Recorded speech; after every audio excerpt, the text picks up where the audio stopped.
ক্ষমতায় নেই, তবুও বিপদে পড়লে মুর্শিদাবাদের মানুষ এখনও শেষ আশ্রয় হিসাবে ভরসা খোঁজেন সেই অধীর চৌধুরীর কাছে। সেই বিশ্বাস ও ভরসার ওপরে ভর করে বুধবার বহরমপুর জেলা কংগ্রেস কার্যালয়ে হাজির হয়েছিলেন রানীনগর এবং বহরমপুর ব্লকের গোপালকেরা। তাদের অভিযোগ, যন্ত্রচালিত লছিমন গাড়িতে খড়ের আঁটি বয়ে নিয়ে যাওয়ার পথে মুর্শিদাবাদ আঞ্চলিক পরিবহন দপ্তরের কর্মীরা অবৈধভাবে টাকা আদায় করছে। ফলে খড়ের আঁটি বিক্রি করতে আসছে না তারা। তার জেরে খড়ের আকাল তৈরি হয়েছে। গবাদি পশুদের খড় খাওয়ানো যাচ্ছে না। এই ঘটনার প্রতিকার চেয়ে এদিন তারা বহরমপুরে প্রাক্তন সাংসদ অধীর চৌধুরীর দ্বারস্থ হন। পরে ওই ঘটনার প্রতিবাদে তাদের নিয়ে অধীর মিছিল করেন বহরমপুরে। গ্রাম বাংলায় আসতে ইউপিএ সরকারের আমলে যে 100 দিনের কাজ, যে 100 দিনের কাজের দৌলতে গ্রামে গ্রামে ঢালাই রাস্তা, প্রধানমন্ত্রী গ্রামীণ সড়ক যোজনার দৌলতে সারা মুর্শিদাবাদ জেলা জুড়ে আমরা যে পাকা রাস্তা করেছি, তার আউটকাম কি, তার ফলাফল কি না? গ্রামে মানুষের চলার গতি বেড়েছে, গ্রামে গাড়ি ঘোড়ার সংখ্যা বেড়েছে। এই সমস্ত দরিদ্র মানুষ যারা আগে থেকে চাষবাস করতো, মুনিশ খাটতো, তারা কোনো রকমের জোগাড় করে একটা মোটরযান কিনেছে। সেখানটায় খড় বয়, ছাগল বয়, মাল বয়, কারো বিপদ আপদ হলে হাসপাতাল নিয়ে যায়, ছাত্রছাত্রীদের স্কুলে নিয়ে যায়। আজকে তাদের উপরে জুলুম নেমে এসছে। জুলুমটা কি? তাদেরকে এক ধার থেকে আত্মীয় ফাইন আদায় করছে নানা বাহানা দিয়ে। এই মুর্শিদাবাদের বিভিন্ন এলাকায় এই জিনিস ঘটছে। রানীনগর থেকে লোক এসছে, আজকে বহরমপুর ব্লক থেকে লোক এসছে।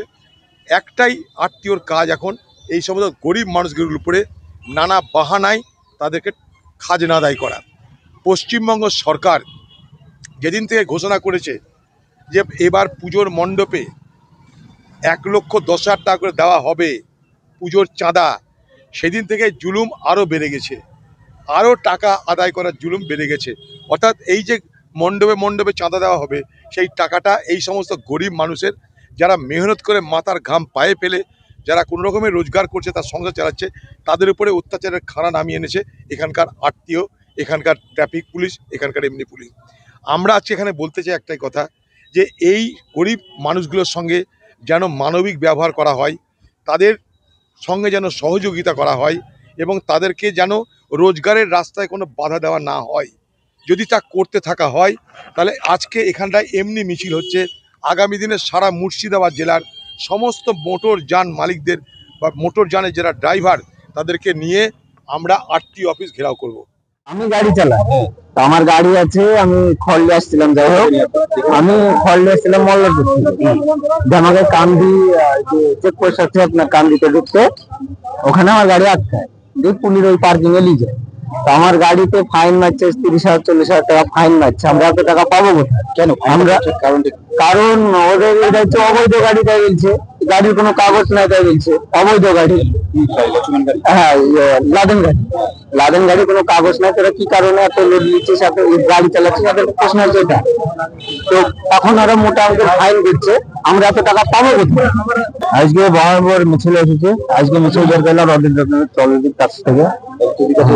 হ্যাঁ হ্যাঁ, আগে সমস্যা জানানো হয়েছে। জানানো হওয়ার পর আজকে টাইম দিচ্ছে, সেই টাইমটা আমরা পৌঁছাচ্ছি এখানে সবাই মিলে। তারপরে অধীর চৌধুরী বললো তাহলে একটা কাজ করে সবাই মিলে আমরা একটা মিছিল বের করি, তারপরে যা হবে দেখা যাবে, পরে কথা হবে। ওই কারণে মিছিলটা বের করা।